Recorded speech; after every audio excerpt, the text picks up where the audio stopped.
잠깐 한번 기도하고 말씀을 드리도록 합니다. 하나님 아버지 감사합니다. 2024년 어떤 해가 될까요? 어떤 시간들이 우리에게 주어질까요? 하나님 안에 우리의 모습은 또 어떻게 펼쳐질까요? 오늘 이 시간 우리의 예배부터 또 말씀을 듣는 이 시간부터 오늘 내 모습이 어떤지 나를 보게 하시고 나를 향한 하나님의 비전과 꿈과 뜻과 계획과 섭리가 어떠한지를 저희들이 살펴 주께 영광 돌리는 귀하고 거룩한 삶으로 축복하시고 이끄시고 인도하여 주옵소서. 우리 구주 예수님의 이름으로 간절히 기도하옵나이다. 아멘. 자, 오늘과 다음 주에는 교회 비전에 대해서 특별히 사도행전 1장 8절의 말씀으로 함께 나누도록 하겠습니다. 오늘은 내 증인 그리스도 예수님의 증인에 대한 말씀을 나누고 다음 시간에는 성령으로 권능을 받는 말씀을 함께 나누도록 그렇게 하겠습니다.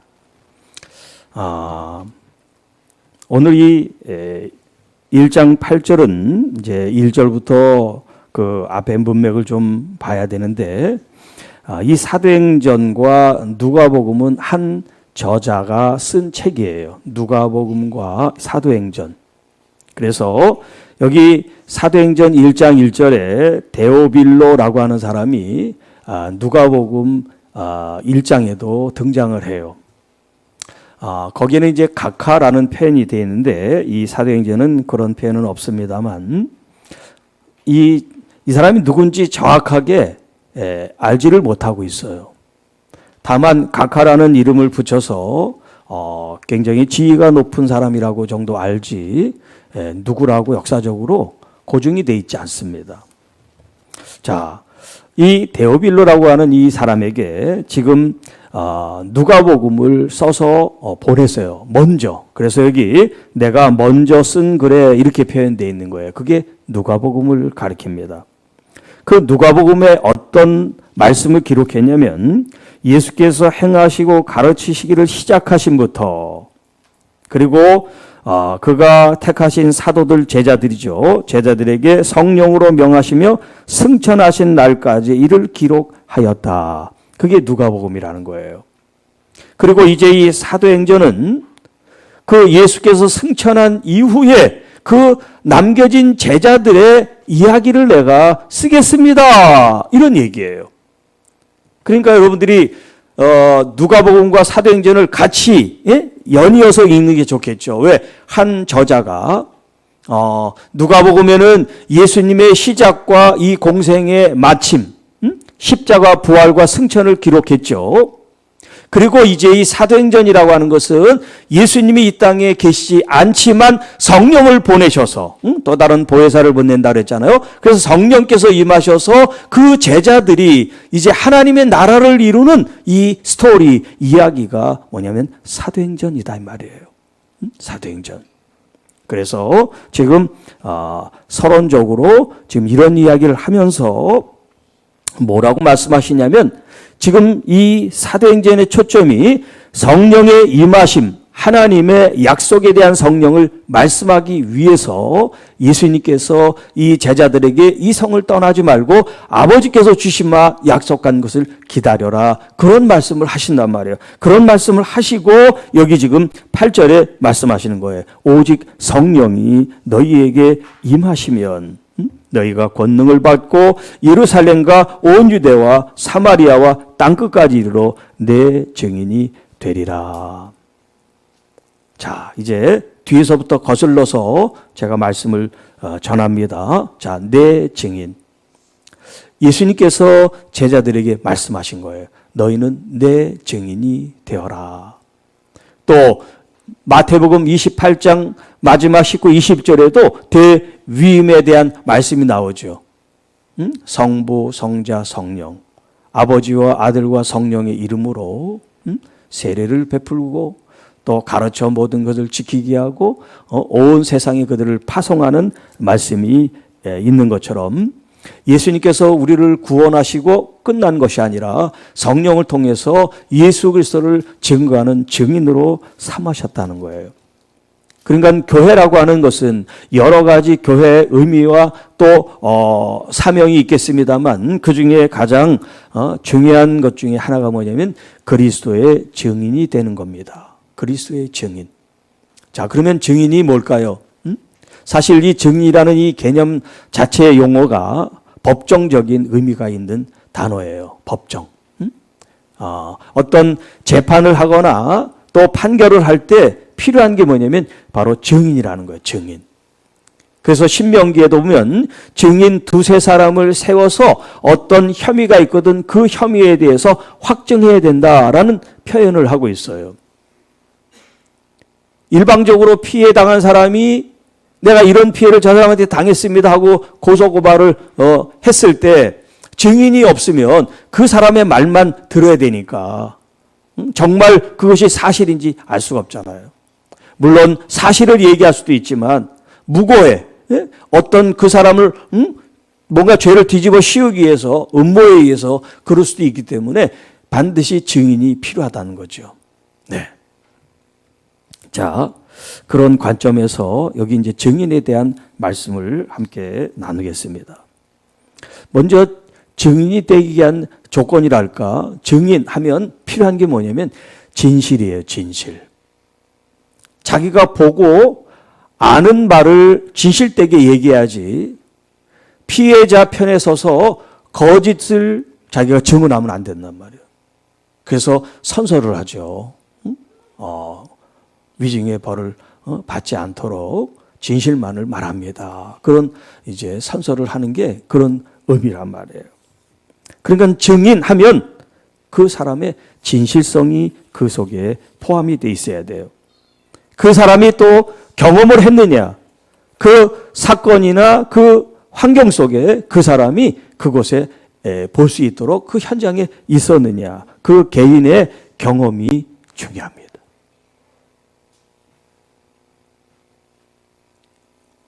그리고 그 사람의 어떤 그 가지고 있는 신실성, 책임감, 여기선 이런 말하고 저기선 저런 말하고 이렇게 사람이 왔다 갔다 하는 게 아니라 항상 진실한 어떤 그런 마음을 갖고 행동을 하는 그 사람이 증인으로서 바른 이제 자세라고 할 수가 있고요. 또 이 증인이라고 하는 이 단어에 이제 점점 발전하면서 순교, 이제 영어로는 마터라고 그러는데 이 순교를 표시할 때 이 증인과 같은 이제 개념으로 썼어요. 그러니까 예수 법정에서는 그렇지 않겠습니다만 예수 그리스도를 증언하는데 우리는 평화로운 지금 시대 사니까 문제가 없지만 예를 들어서 북한 같은 경우에 기독교인들을 이제 숙청하거나 학살하는 어떤 그런 위기에 처했을 때 자신이 예수 그리스도를 믿는 사람이라고 말하는 것, 증언하는 것, 이것은 자기의 목숨을 이제 바꾸는 일이 된단 말이에요. 그러니까 순교를 각오한 그런 증인의 삶을 지금 말한다고 할 수가 있겠죠. 어떻게 보면 이 증인이라고 하는 이 단어 자체가 무게감이 있을 뿐만 아니라 내 생명을 주를 위해서 바칩니다라는 그런 신앙 고백이 그 안에 포함될 수 있다라고 하는 겁니다. 자, 그래서 예수 그리스도의 증인이 된다는 것은 어떤 의미가 있을까요? 우리가 이제 교회적으로 보면 우리 교회가 그리스도를 증거하는 교회가 돼야 되고 우리 개인들은 주님을 증거하는 이제 성도들이 돼야 되는데 그게 어떤 의미가 있느냐 하는 거예요. 자, 이 증인이 그 개인적인 경험, 그 현장에 있는 경험처럼 가장 중요한 것은 여러분들이 예수 그리스도를 구주로 영접하는 영적 그런 사실과 체험과 여러분의 영적 경험들이 필요하다는 거죠. 하나님의 말씀을 읽고 그 말씀을 묵상하고 그 말씀을 믿을 때 여러분은 예수 그리스도와 함께하는 삶을 이미 시작하고 있는 겁니다. 다음 시간에 얘기하겠지만 예수님이 아닌 성령님이 우리 안에 내주하셔서 지금도 우리와 함께 계시단 말이에요. 여러분들이 얼마나 인식하고 있느냐 안 하느냐 거기에 달린 거지 내 안에 성령님은 계시단 말이에요. 그 성령님을 통해서 우리가 믿음 생활을 해 나가고 있는 거예요. 이런 영적 경험이 그리스도의 이 증인으로서 삶을 뒷받침해주는 가장 중요한 요소 중에 하나가 된다라고 할 수 있어요. 그러기 위해서는 여러분들이 하나님의 말씀을 읽고 먹고 내 것으로 삼는 일이 필요합니다. 이따가 나눠드리겠지만 이제 우리 교회 요람 만든 거에 여기 이제 중간에 보면 성경 읽기 표라고 해서 우리 전체 성경 66권을 전부 다 이 뒤에다가 실었어요. 그래서 여러분들이 체크를 하면서 뭐 2번, 3번 동그라미 많이 칠 수 있으니까 여러분들이 이 요람을 개인적으로 하나씩 다 가지셔서 이거를 성경책에 다 이렇게 옆에 끼고 성경을 읽을 때마다 여기다 표시를 하면서 여러분들이 성경을 읽어서 연말에 여러분들이 몇 번을 성경을 읽고 또 얼마나 성경을 안 읽었는가. 여기 뒤에 보면 이름 다 쓰는 거 있거든요.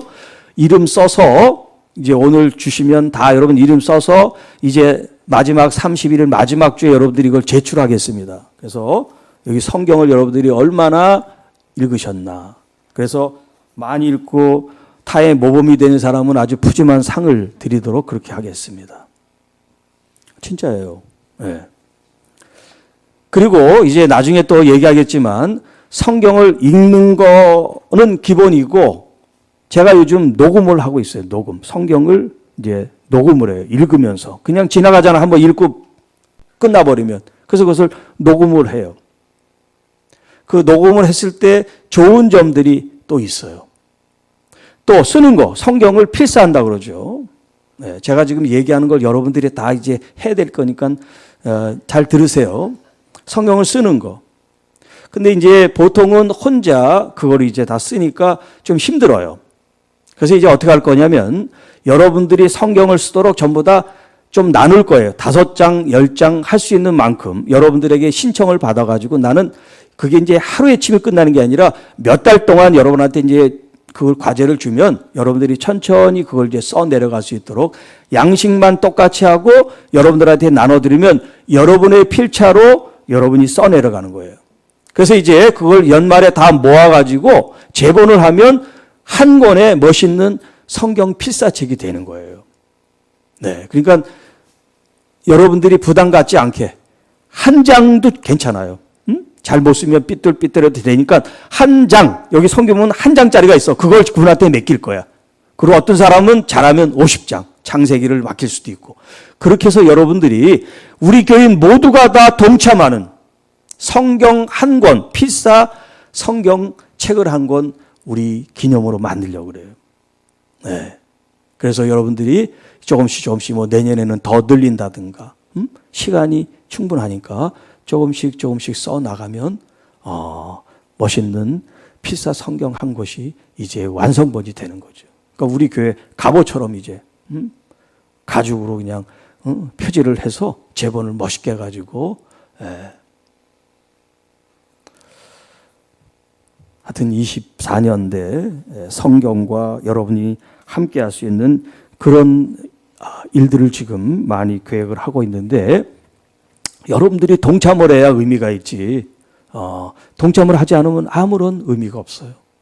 성경을 읽어라 그래도 덮어놓고만 그냥 교회 왔다 갔다. 또 성경도 그냥 교회에 있으니까 뭐 그냥 빈손으로 왔다 갔다. 이게 신앙생활을 제대로 하는 건지 좀 잘 모르겠어요. 성경을 좀 이렇게 좀 끼고 다니면서 좀 말씀을 좀 늘 가까이 해야 되는데 이게 또 무겁대. 그래서 놓고 다니는데 뭐 할 말이 없어요 제가. 여러분 2024년도에는 성경이 떨어지면 제가 하나 사드릴 테니까 성경과 함께 기도와 함께 그런 머리에 각인을 시켜서 제가 오늘부터 우리가 점심 먹으면 예배될 때까지 텀이 있어요. 좀 쉬는 시간. 그 시간에 뭘 할 거냐, 여러분? 성경을 읽기를 할 거예요. 수다 떨지 말고, 잡담하지 말고, 여기 본당에 올라와서 성경책을 읽으세요. 네. 시끄러우니까 녹음은 안 될 테니까. 그래서 우리에게 있는 조그만 시간이라도 허투루 쓰지 말고, 기도하고 말씀 보는데 여러분들이 온 힘을 집중할 수 있기를 바랍니다. 아멘? 아멘이 들 됐어. 아직 마음에 와닿지를 않다 이거죠? 계속 그러면 하여튼 알 때까지 내가 그러면 할게. 왜 하나님 말씀이 중요한가? 여러분, 군인이 총을 가지고 있어야 전쟁에 싸우죠. 맨손으로 무슨 싸움이 되겠어요? 하나님의 자녀가 말씀을 몰라. 증인이 된다는데 예수님이 누군지도 모르고 무슨 일을 했는지도 사람들한테 말할 수가 없어. 그러면 이미 우리는 아무것도 아닌 거죠. 나 혼자만 믿는 게 문제가 아니에요. 내가 지금 무엇을 믿느냐? 어떻게 믿느냐? 이 믿는 것을 누구에게 어떻게 전할 것인가? 여러분, 이 하나님의 보배로운 말씀을 우리가 이것을 잘 담아서 표현한다는 거 얼마나 중요한 일인지 몰라요. 이왕 부담을 드린 것 또 하나 드린다면, 이제 오후 시간에 여러분들이 제가 가르친 것을 여러분들이 스스로 말하고 얘기하는 그런 훈련을 할 거예요.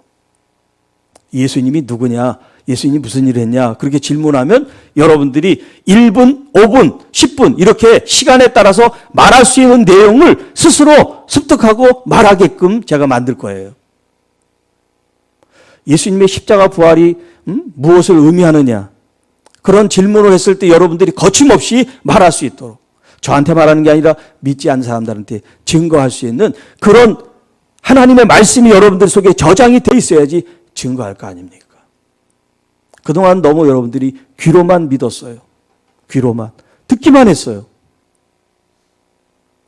네. 제가 심히 회개하며 반성합니다. 이제 여러분들이 귀가 아니라 입으로, 손으로, 발로 믿도록 여러분들을 강권할 겁니다. 네. 불편하다고 지금 막 뭐가 나오네. 그래도 상관없어요. 저는 이제 해야 될 길을 분명히 알았기 때문에. 네. 뭐 장로, 권사, 안수집사 그런 거 필요 없어. 말하고 증거하지 않으면 소용이 없어. 그렇기 때문에 그 직분이 있다면 더 다른 사람보다 더 열심히 해야지. 더 성경 많이 읽고 녹음도 많이 하고 쓰기도 많이 하고 그래 자기 직분에 맞는 사명을 감당하지. 평신도들은 많이 하는데 직분이 받았다가 해서 뒤로 쳐지면 안 돼요. 네. 그러나 몸이 안 따르는 건 이해를 해요. 젊은 사람하고 나이 든 사람은 똑같이 하잖아요. 그런 연령은 충분히 이해하지만 뒷짐지고 있는 건 안 됩니다.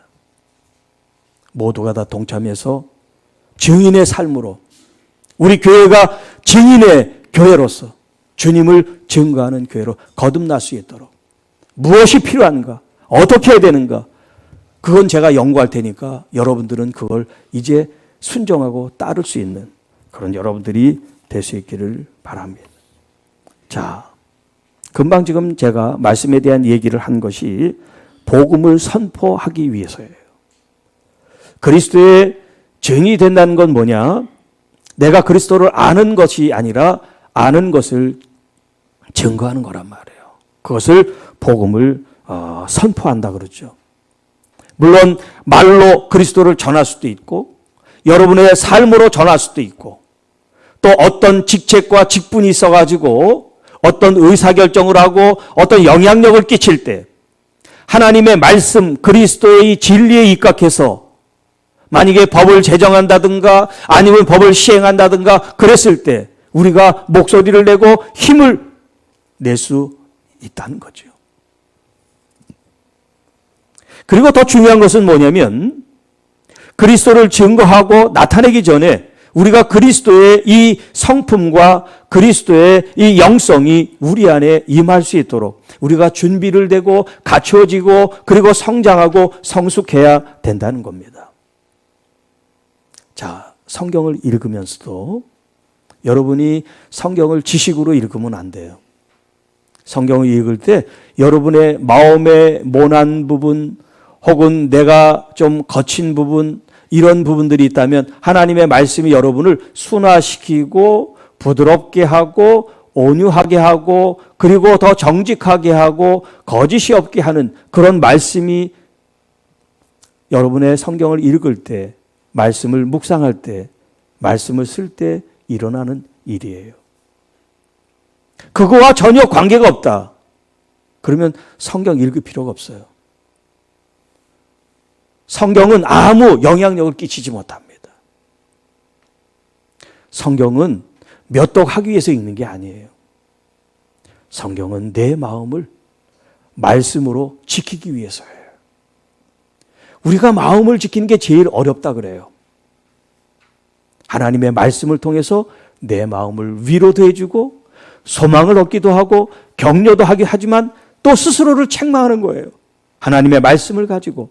여러분, 다른 사람들이 우리를 책망할 수 없잖아요. 정죄할 수 없잖아요. 비난할 수 없잖아요. 그러니까 누가 하느냐? 내가 말씀을 통해서 스스로 나를 책망한단 말이에요. 그러면 안 돼.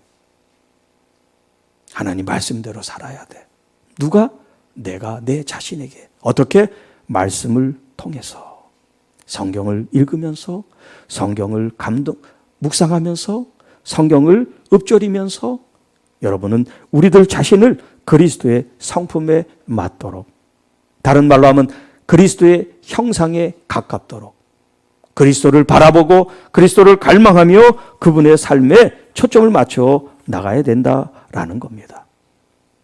자, 아까도 증인이 거짓이 없는 그런 삶을 살아야 된다, 그런 표현을 했는데 이 그리스도의 증인의 삶에 있어서도 가장 중요한 게 바로 우리의 정직 혹은 신실함이에요.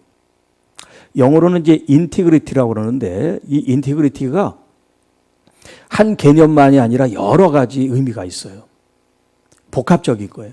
사람의 성품을 어떤 기준점으로 삼는 단어 중에 하나가 인티그리티예요.